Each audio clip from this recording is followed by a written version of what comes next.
നമസ്കാരം. ബിസിനസ് എക്കണോമിക്സിന്റെ മറ്റൊരു ക്ലാസ്സിലേക്ക് സ്വാഗതം. ഇന്ന് നമ്മൾ തിയറി ഓഫ് ഡിമാൻഡിനെ കുറിച്ചാണ് പറയുന്നത്. Before going to the theory of demand, let us understand what is demand. Demand എന്നാണ് നമ്മൾ മനസ്സിലാക്കണം. In economics, demand is desire backed by ability and willingness to purchase a thing. നമ്മൾ ഡിമാൻഡിനെ കുറിച്ച് പലപ്പോഴും പറയാറുണ്ട്. ഒരു സാധനത്തിന് ഡിമാൻഡ് കൂടുതലാണ്, അല്ലെങ്കിൽ സാധനത്തിന് ഡിമാൻഡ് കുറവാണ്. നമ്മൾ എക്കണോമിക്സിൽ ഡിമാൻഡ് എന്ന് പറഞ്ഞു കഴിഞ്ഞാൽ it is desire. Demand is desire, അതൊരു ആഗ്രഹമാണ്. That should be backed by ability and willingness. ആ ഡിസയറിന്റെ പിന്നിൽ എബിലിറ്റിയും വില്ലിംഗ്നെസ്സും ഉണ്ടാകണം, എങ്കിൽ മാത്രമേ അത് ഡിമാൻഡ് ആകും. For example, a rich man has a desire to buy a car. He has desire. He has ability also, but he is not willing. അവിടെ willingness ഇല്ല അയാൾക്ക്. അപ്പൊ അയാൾക്ക് ഡിസയറും ഉണ്ട്, എബിലിറ്റി ഉണ്ട്, പക്ഷെ വില്ലിംഗ്നെസ് ഇല്ല, പൈസ പുറത്തേക്ക് എടുക്കാൻ ബുദ്ധിമുട്ട്. അത്തരം സാഹചര്യത്തിൽ ദാറ്റ് ഡസന്റ് ബിക്കം ഡിമാൻഡ്, ആ ഡിമാൻഡ് ആയി തീരുന്നില്ല. Suppose a poor man has a desire to buy a car. പാവപ്പെട്ടവന് കാർ വാങ്ങാൻ ഡിസയർ ഉണ്ട്, but he is not able, ability ഇല്ല, but he has willingness also, അയാൾക്ക് വില്ലിംഗ്നെസ് ഉണ്ട്. But there also it is not demand. അവിടെയും demand ആകുന്നില്ല. അപ്പൊ demand ആകണമെന്നുണ്ടെങ്കിൽ അവിടെ എബിലിറ്റി ഉണ്ടാകണം, വില്ലിംഗ്നെസ്സും ഉണ്ടാകണം. എബിലിറ്റിയും വില്ലിംഗ്നെസ്സും ഉള്ള ഡിസയറിനെയാണ് നമ്മൾ ഡിമാൻഡ് എന്ന് പറയുന്നത്. Demand is desire backed by ability and willingness to purchase a thing. അതാണ് ഡിമാൻഡ് എന്ന് പറയുന്നത്. അപ്പൊ നമ്മൾ ആദ്യം പഠിക്കുന്ന ലോ ഓഫ് ഡിമാൻഡ് ആണ്. Law of demand. Law of demand. Law of diminishing marginal utility പഠിച്ചത് മാതിരി law of demand. This is also a law related to consumption. കൺസംഷനുമായിട്ട് ബന്ധപ്പെട്ട ഒരു ലോ ആണ് law of demand. And this law of demand was also developed by Alfred marshal. Law of diminishing marginal utility പറഞ്ഞപ്പോൾ പറഞ്ഞത് Alfred മാർഷലിന്റെതാണ് എന്ന് പറഞ്ഞാൽ ഇതും develop ചെയ്തിരിക്കുന്നത് ആൽഫ്രഡ് മാർഷലാണ്. ഈ ലോ ഓഫ് ഡിമാൻഡ് എന്ന് പറഞ്ഞു കഴിഞ്ഞാൽ law of demand States that other things remaining the same, the demand for a commodity expands with a falling price and contracts with a rise in price. അല്ല, ചില conditions fulfil ചെയ്തെങ്കിൽ മാത്രമേ ഈ law of demand applicable ആവൂ. അതുകൊണ്ട് നമ്മൾ other things remaining the same. ആ other things ഏതെല്ലാമാണെന്നുള്ളവർ പറയും. അപ്പൊ അതർ തിങ് ദ ഡിമാൻഡ്, അത് നമുക്ക് പറയാം, the demand for A commodity expand ചെയ്യും വിത്ത് a falling price.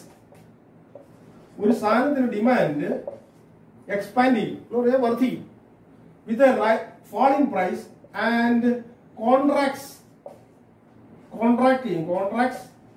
With a rise in price. ഇതാണ് ലോ ഓഫ് ഡിമാൻഡ് എന്ന് പറയുന്നത്. ഒരു സാധനത്തിന്റെ ഡിമാൻഡ് എക്സ്പാൻഡ് ചെയ്യും എന്ന് പറഞ്ഞാൽ ഒരു സാധനത്തിന്റെ ഡിമാൻഡ് വർദ്ധിക്കും വിത്ത് എ ഫോളിംഗ് പ്രൈസ്. വില കുറയുമ്പോൾ ഡിമാൻഡ് കൂടും, അത് നമുക്കറിയാവുന്ന കാര്യമാണ്. And contracts with a rise in price. വില കൂടുന്ന സമയത്ത് ഡിമാൻഡ് കോൺട്രാക്ട് ചെയ്യും, ഡിമാൻഡ് കുറയും. ഇതാണ് ലോ ഓഫ് ഡിമാൻഡ് എന്ന് പറയുന്നത്. നിസ്സാര കാര്യമാണ്. ഒരു സാധനത്തിന്റെ വില കുറയുമ്പോൾ അതിന്റെ ഡിമാൻഡ് കൂടും, അതിന്റെ വില കൂടുമ്പോൾ അതിന്റെ ഡിമാൻഡ് കുറയും. This is the law of demand. This is the basic of the law of demand. Law of ഡിമാൻഡിന്റെ ബേസിസ് എന്ന് പറഞ്ഞാൽ ഇതാണ്. അത് നമുക്കൊരു സിമ്പിൾ എക്സാമ്പിൾ പറയാം. Price of a commodity and its demand. Suppose a man has rupees 50 with him and he is purchasing rice. Rice വാങ്ങുകയാണ്, 50 രൂപ കയ്യിലുണ്ട്, അയാൾ റൈസ് വാങ്ങുന്ന ഒരാളാണ്. അപ്പൊ റൈസ് വാങ്ങുന്ന സ്ഥലത്ത്, for example, the price of rice is rupees 5 per kg. 5 രൂപയാണ് കിലോയ്ക്ക് വില. Then naturally he will purchase 10 kg rice. 50 kilo 10 kilo rice വാങ്ങും, അപ്പൊ 50 രൂപ തീർന്നു. If the price of rice falls to rupees 4, 4 രൂപയായിട്ട് കുറഞ്ഞു കഴിഞ്ഞാൽ he may purchase 12 kg. ഇപ്പോൾ വില കുറഞ്ഞു കഴിഞ്ഞപ്പോൾ അയാൾ 12 കിലോ വാങ്ങുന്നു. If it again falls to rupees 3, 3 രൂപയായിട്ട് കുറഞ്ഞു കഴിഞ്ഞാൽ അയാൾ ഒരു 15 കിലോ വാങ്ങിച്ചു തിരിക്കും. Then if it falls again to 2, 2 രൂപയായിട്ട് കുറഞ്ഞു കഴിഞ്ഞാൽ he may purchase 20 kg. If it again falls to 1, he may purchase 40 kg, 40 kilo വാങ്ങി. അപ്പൊ ഇവിടെ വില കുറയുന്നതനുസരിച്ച് ഡിമാൻഡ് കൂടിക്കൊണ്ടിരിക്കും. അപ്പൊ അയാളെ 50 രൂപയ്ക്കുള്ളിൽ നിന്നുകൊണ്ടാണ് വാങ്ങുന്നത്. അപ്പൊ 5 രൂപയുടെ സമയത്ത് 10 കിലോ വാങ്ങി, 4 രൂപയായിട്ട് കുറഞ്ഞപ്പോൾ 12 കിലോ വാങ്ങി, അപ്പൊ 48 രൂപയായി. 3 രൂപയായിട്ട് കുറഞ്ഞു കഴിഞ്ഞാൽ 45 രൂപയായി, 15 കിലോ വാങ്ങി. പിന്നെ 2 രൂപയായിട്ട് കുറഞ്ഞപ്പോൾ 20 കിലോ വാങ്ങുന്നു, അപ്പൊ 40 രൂപ മുടക്കിയാൽ മതി. 1 കിലോ ആയിട്ട് 40 കിലോ വാങ്ങും. ഇതാണ് ഒരു ലോ ഓഫ് ഡിമാൻഡ് പ്രകാരമുള്ള ഒരു ടേബിൾ. അപ്പോൾ ഇതിനകത്ത് മനസ്സിലാക്കാൻ കഴിയുന്ന സാധനത്തിന്റെ വില കുറയുമ്പോൾ ഡിമാൻഡ് കൂടിക്കൊണ്ടിരിക്കും. ഈ ടേബിളിനെ നമ്മളൊരു ഡയഗ്രത്തിലേക്ക് റെപ്രസെന്റ് ചെയ്ത് കഴിഞ്ഞാൽ, ഗ്രാഫിലേക്ക് റെപ്രസെന്റ് ചെയ്ത് കഴിഞ്ഞാൽ we will get A demand curve. നമുക്കൊരു ഡിമാൻഡ് കർവ് കിട്ടും. അത് നമുക്ക് നോക്കാം. അപ്പൊ നമ്മൾ ആ ടേബിളിനെ ഒരു ഗ്രാഫിലേക്ക് റെപ്രസെന്റ് ചെയ്ത് കഴിഞ്ഞാൽ ഇതുപോലൊരു കർവ് കിട്ടും. This is the graphical representation of A demand schedule or A demand table. ആ ഡിമാൻഡ് ടേബിളിനെ അല്ലെങ്കിൽ ആ ഷെഡ്യൂളിനെ നമ്മൾ ഗ്രാഫിലേക്ക് റെപ്രസെന്റ് ചെയ്യുമ്പോൾ നമുക്ക് ഇതൊരു ഡിമാൻഡ് കർവ് കിട്ടും. അപ്പൊ നമ്മൾ കാണിച്ച 5 രൂപ വിലയുള്ള സമയത്ത് അയാൾ 10 കിലോ സാധനം വാങ്ങുന്നു. അപ്പോൾ ആ 5ന്റെയും 10ന്റെയും നേരെ വരുന്ന ഒരു പോയിന്റ് മാർക്ക് ചെയ്തു. പിന്നെ അടുത്തത് 4 രൂപയായിട്ട് പറയുമ്പോൾ 12 കിലോ വാങ്ങുന്നു പറഞ്ഞു. അപ്പോൾ 12നും 4നും നേരെ ഒരു പോയിന്റ് മാർക്ക് ചെയ്തു. 3 രൂപയായിട്ട് പറയുമ്പോൾ 20 കിലോ വാങ്ങുന്നു പറഞ്ഞു. അങ്ങനെ ഓരോ ക്വാണ്ടിറ്റി വാങ്ങുന്നു. അങ്ങനെ ആ പോയിന്റ്സുകളെല്ലാം കൂടെ നമ്മൾ ജോയിൻ ചെയ്ത് കഴിഞ്ഞാൽ നമുക്ക് ഇനി ഒരു ഡൗൺവേർഡ് സ്ലോപ്പിംഗ് കർവ് കിട്ടും. ഡൗൺവേർഡ് സ്ലോപ്പിംഗ് ആണ്. അതായത് demand curve slopes downward to right. താഴേക്കാണ്, മുകളിൽ നിന്ന് താഴേക്ക് പോകുന്ന ഒരു കർവ് കിട്ടും. ആ ഡി എന്ന് പറയുന്ന ഡിമാൻഡ് കർവ്. ABCD എന്ന് പറയുന്ന വേരിയസ് പോയിന്റ്സ് ആണ്. നമ്മൾ ആ പ്ലോട്ട് ചെയ്ത വേരിയസ് പോയിന്റ്സ് ആണ് ABCD എന്ന് പറയുന്നത്. അപ്പോൾ ആ ഡിമാൻഡ് കർവ് ഒരു പേര് കൊടുത്ത് DD is the demand curve. അപ്പോൾ ഡിമാൻഡ് കർവ് എന്ന് പറയുന്നത് സ്ലോപ്സ് ഡൗൺവേർഡ് ടു റൈറ്റ്. അപ്പൊ ഇതാണ് ലോ ഓഫ് ഡിമാൻഡ് എന്ന് പറഞ്ഞാൽ ഒരു സാധനത്തിന്റെ വില കുറയും തോറും അതിന് ഡിമാൻഡ് കൂടിക്കൊണ്ടിരിക്കും. ആ ടേബിളിനെ നമ്മൾ റെപ്രസെന്റ് ചെയ്തപ്പോൾ കിട്ടിയതാണ് നമുക്ക് ഈ demand curve. This is the graphical representation of demand schedule. ഇത് വളരെ സിമ്പിൾ ആണ്. അപ്പൊ ഈ നമ്മൾ ആദ്യം പറഞ്ഞു ലോ ഓഫ് ഡിമാൻഡ് പറഞ്ഞു other things remaining the same എന്ന് പറയും. There are certain assumptions behind this law of demand. Law of demand will ചില assumptions. The law will hold good only if these assumptions are fulfilled or if these conditions are fulfilled. ചില conditions ഉണ്ട്. ആ conditions fulfil ചെയ്തെങ്കിൽ മാത്രമേ ഈ law of demand applicable ആകൂ. ആ conditions ഏതെല്ലാം ആണ് എന്നുള്ളതാണ് നമ്മൾ ഇനി പറയാൻ പോകുന്നത്. Assumptions or the conditions for the applicability of the law of demand. Economic theories എല്ലാം തന്നെ പല അസംഷൻസിന്റെയും അടിസ്ഥാനത്തിലാണ് നിലനിൽക്കുന്നത്. അപ്പൊ ഒന്നാമത്തെ അസംഷൻ എന്ന് പറഞ്ഞാൽ income of the consumer must remain constant.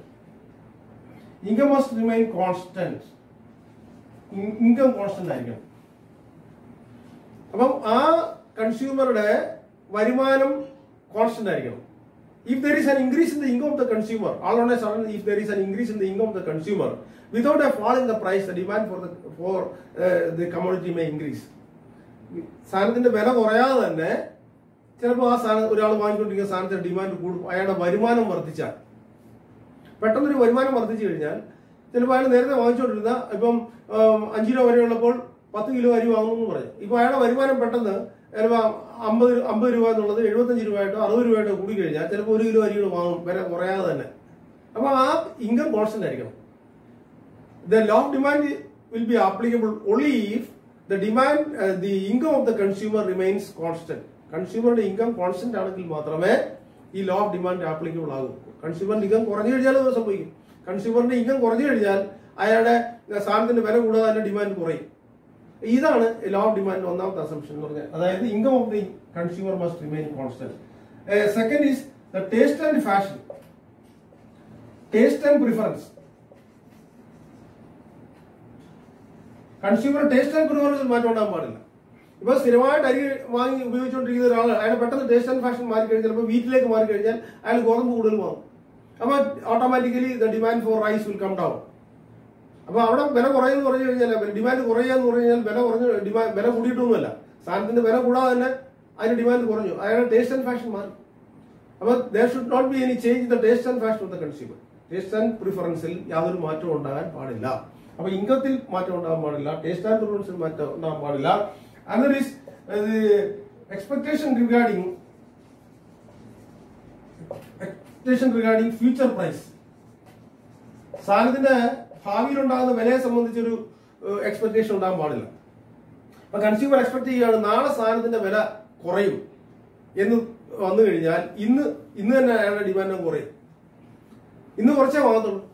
അപ്പൊ ഇന്ന് ഡിമാൻഡ് കുറയാൻ കാരണം വില കൂടിയിട്ടൊന്നുമല്ല, നാളെ വില കുറയുന്നൊരു എക്സ്പെക്ടേഷൻ ആയിക്കൊണ്ടതുകൊണ്ടാണ്. തിരിച്ചു പോകാം, നാളെ വില കൂടുമെന്ന് കണ്ടു കഴിഞ്ഞാൽ ഇന്ന് കൂടുതൽ വാങ്ങിയിരിക്കും.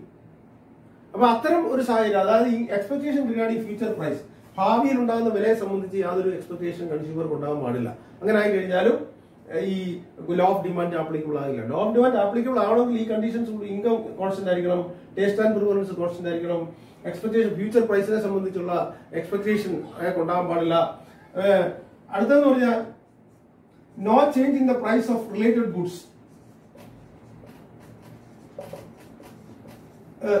Price of related goods.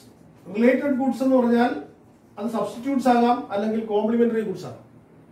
Related ഗുഡ്സിന്റെ പ്രൈസിൽ യാതൊരു ചേഞ്ചും ഉണ്ടാകാൻ പാടില്ല. No change in the price of related goods.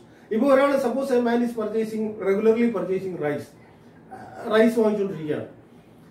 അപ്പൊ ആ റൈസിന്റെ വില കോൺസ്റ്റന്റ് ആയിട്ട് നിൽക്കുന്ന ഒരു സമയത്ത് പെട്ടെന്ന് ഗോതമ്പ് അയാൾ ഉപയോഗിക്കുന്ന ഗോതമ്പിന്റെ വില പെട്ടെന്ന് കുറഞ്ഞു കഴിഞ്ഞാൽ ഒരുപക്ഷെ അദ്ദേഹം കൂടുതൽ ഗോതമ്പ് വാങ്ങിയിരിക്കും.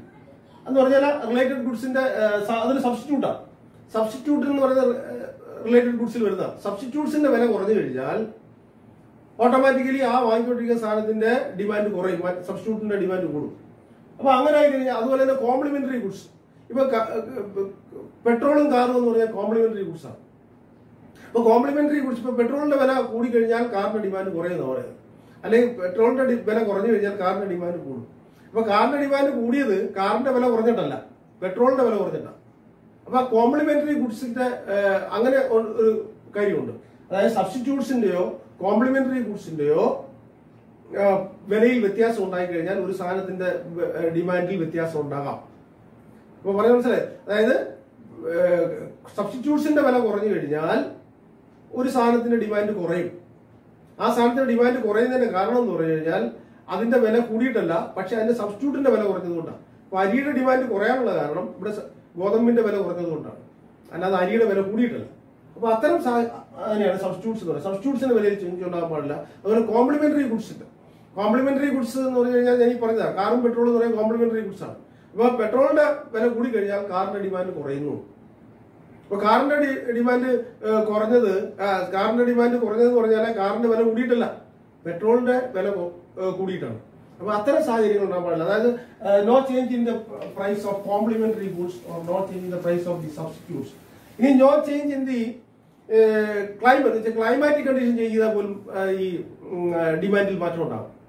ചില പ്രത്യേക സാഹചര്യം പെട്ടെന്ന് ക്ലൈമറ്റ് ചേഞ്ച് ചെയ്ത് കഴിഞ്ഞാൽ ഇപ്പോൾ വൂളൻ ക്ലോത്ത്സിന്റെ ഡിമാൻഡ് പെട്ടെന്ന് തണുപ്പ് സീസണിൽ കൂടും. അപ്പൊ അവിടെ വൂളൻ ക്ലോത്ത്സിന്റെ വില കുറഞ്ഞിട്ടല്ല ഡിമാൻഡ് കൂടിയത്, ആ ക്ലൈമാറ്റിക് കണ്ടീഷൻ ഉണ്ടായ വ്യത്യാസം കൊണ്ടാണ്. അപ്പൊ അങ്ങനെ ക്ലൈമറ്റിൽ ചേഞ്ച് ഉണ്ടായില്ല. അതുപോലെ പോപ്പുലേഷൻ ചേഞ്ച് ഉണ്ടായി കഴിഞ്ഞാൽ ഇങ്ങനെ പല പല കാര്യങ്ങളെ ആശ്രയിച്ചിരിക്കുകയാണ് law of demand. Law of demand will hold good only if these assumptions are fulfilled, only if these conditions are fulfilled. ഈ കണ്ടീഷൻസ് പ്രാവർത്തികമായെങ്കിൽ മാത്രമേ ഈ ലോ ഓഫ് ഡിമാൻഡ് ആപ്ലിക്കബിൾ ആകും. അതായത് പർച്ചേസ് ചെയ്യുന്ന കൺസ്യൂമറുടെ ഇൻകം കോൺസ്റ്റന്റ് ആയിരിക്കണം, കൺസ്യൂമറുടെ ടേസ്റ്റ് ആൻഡ് ഫാഷൻ മാറ്റം ഉണ്ടാകാൻ പാടില്ല, അതുപോലെ തന്നെ കോംപ്ലിമെന്ററി ഗുഡ്സിന്റെയും സബ്സ്റ്റിറ്റ്യൂട്ട്സിന്റെയും വില ചേഞ്ച് ഉണ്ടാകാൻ പാടില്ല, കൺസ്യൂമറുടെ ഭാവിയിൽ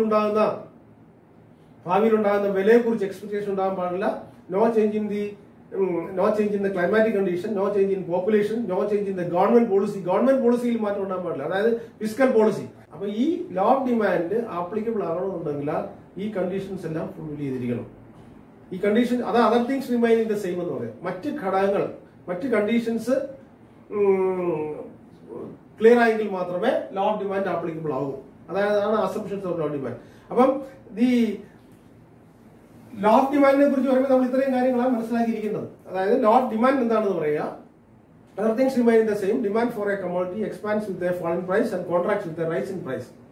എന്നിട്ട് ഒരു ടേബിൾ പറയുക, ആ ടേബിളിന്റെ ഗ്രാഫിക്കൽ റെപ്രസെന്റേഷൻ പറയുക, എന്നിട്ട് ആ other things remain the same എന്ന് പറയുന്നത് അതർ തിങ്സ് എന്തെല്ലാമാണെന്ന് പറയുന്നത് അതെല്ലാമാണ് ഈ no change in the income, no change in the price of substitutes, no change in the taste and fashion of the consumer. All these are the assumptions behind the law of demand. ഇതോടനുബന്ധിച്ച് തന്നെ മറ്റൊരു കാര്യങ്ങൾ നമ്മൾ പറയുന്നത് ഗിഫിൻ ഗുഡ്സിനെ കുറിച്ചാണ്. ഗിഫിൻസ് paradox എന്ന് പറയുന്ന സംഭവമാണ്. അതായത് റോബർട്ട് ഗിഫിൻ എന്ന് പറയുന്ന ഒരു സ്കോട്ട്ലൻഡുകാരനായ എക്കണോമിസ്റ്റ് ഉണ്ടായിരുന്നു, ഒരു സ്റ്റാറ്റിസ്റ്റീഷ്യൻ, അയാൾ എക്കണോമിസ്റ്റും സ്റ്റാറ്റിസ്റ്റീഷ്യനും ഒക്കെ. അദ്ദേഹം പറയുന്നത് when the price of an inferior good falls, ഒരു ഇൻഫീരിയർ ഗുഡിന്റെ വില കുറഞ്ഞു കഴിഞ്ഞാൽ instead of a rise in the demand for that product, the demand for a superior good will increase. അതാണ് അദ്ദേഹം പറയുന്നത്. ഒരു ഇൻഫീരിയർ ഗുഡിന്റെ വില കുറയുമ്പോൾ നമ്മൾ പറയുന്നത് ലോ ഓഫ് ഡിമാൻഡിൽ പറയുന്നത് ഏതൊരു സാധനത്തിന്റെയും വില കുറഞ്ഞു കഴിഞ്ഞാൽ അതിന്റെ ഡിമാൻഡ് കൂടുന്നതാണ്. പക്ഷെ ഇദ്ദേഹം പറയുന്നതെന്ന് പറഞ്ഞു കഴിഞ്ഞാൽ റോബർട്ട് ഗിഫിൻ പറയുന്നത് ഒരു ഇൻഫീരിയർ ഗുഡിന്റെ, ഇപ്പൊ ഇൻഫീരിയർ ഗുഡ് എന്ന് പറഞ്ഞു കഴിഞ്ഞാൽ ഇപ്പൊ റൈസ് തന്നെ പല ക്വാളിറ്റിയുള്ളതുണ്ട്, പല ക്വാളിറ്റിയുള്ള റൈസ് ഉണ്ട്, വില കൂടിയ റൈസ് ഉണ്ട്, വില കുറഞ്ഞ റൈസ് ഉണ്ട്. അപ്പൊ ഒരു ഇൻഫീരിയർ ആയിട്ട് കാണുന്ന ഒരു വില കുറഞ്ഞ സാധനം, ഇപ്പൊ പിന്നെ അരി 30 രൂപയുടെ അരിയുണ്ട്, 5 രൂപയുടെ അരിയുണ്ട്. അപ്പൊ അപ്പൊ ഈ 5 രൂപയുടെ അരി 5 രൂപ കൊടുത്ത് വാങ്ങുന്ന അരിയുടെ വില കുറഞ്ഞു കഴിഞ്ഞാൽ, അപ്പൊ 2 രൂപയായിട്ട് കുറഞ്ഞു കഴിഞ്ഞാൽ ജനങ്ങള് ആ ഇൻഫീരിയർ അത് കൂടുതൽ വാങ്ങാതെ സുപ്പീരിയർ ക്വാളിറ്റിയുള്ള റൈസ് ചിലപ്പോൾ കൂടുതൽ വാങ്ങിയിരിക്കും. അപ്പൊ സുപ്പീരിയർ ക്വാളിറ്റിയുള്ള റൈസിന്റെ ഡിമാൻഡ് കൂടിയത് അതിന്റെ വില കുറഞ്ഞിട്ടല്ല, പക്ഷെ ഇൻഫീരിയർ ഫുഡിന്റെ വില കുറഞ്ഞിട്ട്. ഇൻഫീരിയർ ഫുഡിന്റെ വില കുറഞ്ഞു കഴിഞ്ഞാൽ സുപ്പീരിയർ ഫുഡിന്റെ ഡിമാൻഡ് കൂടും. ഇൻഫീരിയർ ഫുഡിന്റെ ഡിമാൻഡ് കുറയുകയും, വില കുറയുന്ന സമയത്ത് ഡിമാൻഡ് കൂടാതെ അതിന്റെ ഡിമാൻഡ് കുറയുകയും മറ്റൊരു സാധനത്തിന്റെ ഡിമാൻഡ് കൂടുകയും ചെയ്യും. അതിനെയാണ് നമ്മൾ ഗിഫിൻസ് പാരഡോക്സ് എന്ന് പറയുന്നത്. ഗിഫിൻസ് പാരഡോക്സ് എന്നാണ് പറയുന്നത്. അതായത് ഗിഫിൻസ് പാരഡോക്സിൽ പറയുന്നത് when the price of an inferior good falls, ഒരു ഇൻഫീരിയർ ഗുഡിന്റെ വില കുറയുന്ന സമയത്ത് instead of its demand to rise, demand വർദ്ധിക്കാതെ demand for a superior good will increase, ഒരു സുപ്പീരിയർ ഗുഡിന്റെ ഡിമാൻഡ് കൂടും. അതാണ് ഗിഫിൻസ് പാരഡോക്സ് എന്ന് പറയുന്നത്. വേറൊരു സാധനമുണ്ട്, വെബ്ലൻ എന്ന് പറയുന്ന വേറൊരു എക്കണോമിസ്റ്റ് ആണ്, ഒരു അമേരിക്കൻ എക്കണോമിസ്റ്റ് എന്ന് പറയുന്നത്. വെബ്ലൻ എന്ന് പറയുന്ന അമേരിക്കൻ എക്കണോമിസ്റ്റ് ഉണ്ട്. അദ്ദേഹം പറയുന്നത് പറഞ്ഞു കഴിഞ്ഞാൽ when the price of a superior good increases, ഒരു സുപ്പീരിയർ ഗുഡിന്റെ പ്രൈസ് കൂടുന്ന സമയത്ത് instead of falling it's demand will increase, അതിന്റെ ഡിമാൻഡ് കൂടുമെന്നാണ് പറയുന്നത്. അതൊരു വേറെ കോംപ്ലക്സ്. അതായത് ചില വില കൂടിയ സാധനം അതെന്ന് പറഞ്ഞാൽ ജനങ്ങളുടെ ഒരു സ്റ്റാറ്റസ് സിംബൽ ആയിട്ട് കണക്കാക്കുന്ന സാധനങ്ങളാണ്. ചില സാധനങ്ങളുടെ വില കൂടിക്കഴിഞ്ഞാൽ അത് സൊസൈറ്റിയുടെ മുന്നിൽ അവരുടെ സ്റ്റാറ്റസ് കാണിക്കാൻ വേണ്ടി ആ സാധനം വാങ്ങും. ഇപ്പം പിന്നെ വില കൂടിയ കാറുകൾ, ഒരു കാറിന്റെ വില കൂടിക്കഴിഞ്ഞാൽ, ഒരു ലക്ഷൂറിയസ് കാറിന്റെ വില കൂടിക്കഴിഞ്ഞാൽ അതിന്റെ ഡിമാൻഡ് ചില ആൾക്കാർ അതിന്റെ ഡിമാൻഡ് കൂട്ടും. എന്ന് പറഞ്ഞാൽ അവർ കൂടുതൽ പർച്ചേസ് ചെയ്യും, അത് ആ കാർ വാങ്ങിയെന്നിരിക്കും. അപ്പൊ ഇപ്പൊ ഐഫോണിനെ കുറിച്ച് പറയുന്നുണ്ട്. ഐഫോണിന്റെ വില കൂടിക്കഴിഞ്ഞാൽ ചില ആൾക്കാർ ഐഫോൺ വാങ്ങും. എന്ന് പറഞ്ഞാൽ അതിന്റെ വില കുറഞ്ഞിട്ടല്ലേ കൂടുന്നത്, അവരുടെ ഡിമാൻഡ് കൂടുക. വില കൂടുന്ന സമയത്ത് ആൾക്കാർക്ക് അത് അവരുടെ ഒരു സ്റ്റാറ്റസ് സിംബലായിട്ട് അത് വില കൂടിയ സാധനം വാങ്ങും. അപ്പൊ അങ്ങനെ ആ ഡിമാൻഡ്, അങ്ങനെയാണ് വെബ്ലൻ ഇഫക്ട് എന്നാണ് അതിനെ പറയുന്നത്, വെബ്ലൻ ഇഫക്ട്. അപ്പൊ ഈ ഗിഫിൻ ഗുഡ്സിന്റെ കേസിലും, അതായത് ഇൻഫീരിയർ ഗുഡ്സിന്റെ കേസിലും വെബ്ലൻ ഗുഡ്സിന്റെ കേസിലും ലോ ഓഫ് ഡിമാൻഡ് ആപ്ലിക്കബിൾ ആകത്തില്ല. അത് പ്രത്യേകം മനസ്സിലാക്കിയിരിക്കുന്നതാണ്. ഇതെന്ന് പറയാൻ ഗിഫിൻ പറയുന്നത് പറഞ്ഞാൽ ഒരു ഇൻഫീരിയർ ഗുഡിന്റെ വില കുറഞ്ഞു കഴിഞ്ഞാൽ ആ സാധനത്തിന്റെ ഡിമാൻഡ് കൂടത്തില്ല, പകരം സുപ്പീരിയർ ഗുഡിന്റെ ഡിമാൻഡ് കൂടും. ഇവിടെ വെബ്ലൻ പറയുന്നത് പറഞ്ഞാൽ ഒരു സുപ്പീരിയർ ഗുഡ്, അതായത് ഒരു ലക്ഷൂറിയസ് ഗുഡിന്റെ വില കൂടിക്കഴിഞ്ഞാൽ instead of its demand to decline, demand കുറയുന്നതിന് പകരം ഡിമാൻഡ് വിൽ ഇൻക്രീസ്, ഡിമാൻഡ് അതിന്റെ കൂടുകയാണ്. That is considered as a status symbol by such people. അങ്ങനെയുള്ള കേസിൽ വെബ്ലൻ ഗുഡ്സ് എന്ന് പറയുന്നത്. അപ്പൊ ഈ രണ്ട് കേസിലും ഈ ലോ ഓഫ് ഡിമാൻഡ് ആപ്ലിക്കബിൾ ആകത്തില്ല. അപ്പൊ ഇത്രയും കാര്യങ്ങളാണ് ഇന്ന് പറയാനുള്ളത്. നിങ്ങൾക്ക് മനസ്സിലാക്കാണെന്ന് വിശ്വസിക്കുന്നു. Thank you very much.